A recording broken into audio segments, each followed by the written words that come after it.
Again, we've heard from family and friends, and Tracy in particular. And Rhino told me numerous times. He gave me a time limit, of course.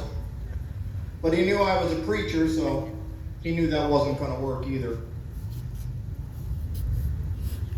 But he told me, he says, I don't want anybody being sad. He says, I want to have a party. I want to celebrate. He said, my life is not sad when it's gone. Because he knew he was going to the arms of Jesus. And so he was excited. He didn't want to pass.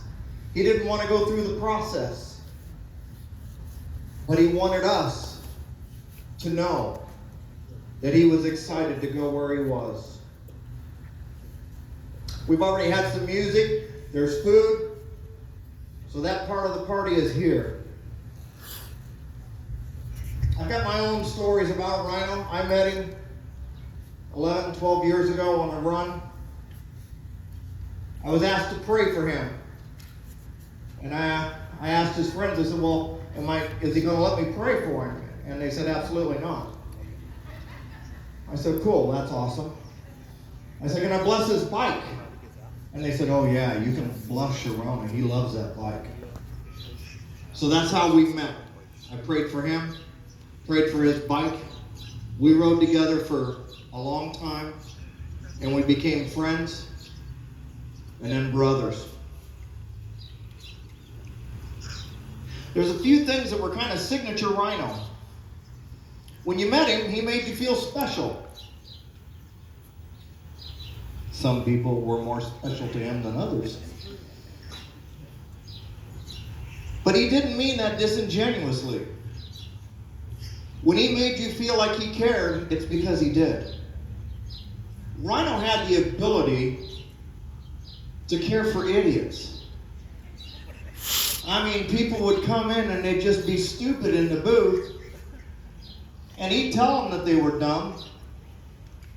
And then later on, he'd go, I really like that guy.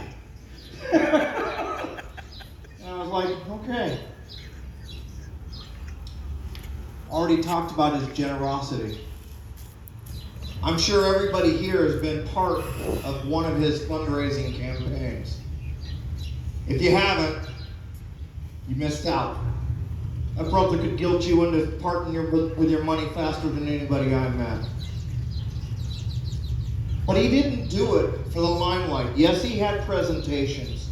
Yes, he would give out money where people could see it. But Rhino had a generous heart, just as she talked about, paying it forward, paying for tabs at restaurants. Years ago, he came to the CMA to one of our state rallies and wrote a very significant check to the CMA youth. There was nobody there, there was no cameras, and it wasn't on Facebook. Rhino did it because he cared.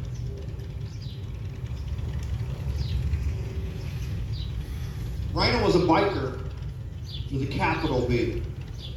He wasn't a weekend warrior or someone who put on a vest for the photo opportunity. He lived and loved the biker culture and lifestyle. And that's why respect was the biggest issue there was for him. He would give respect to virtually anyone, but don't believe for a second that you need not conduct yourself in a manner that's proper. His respect wasn't fragile, but it was aware of to whom it was being given. He made a post last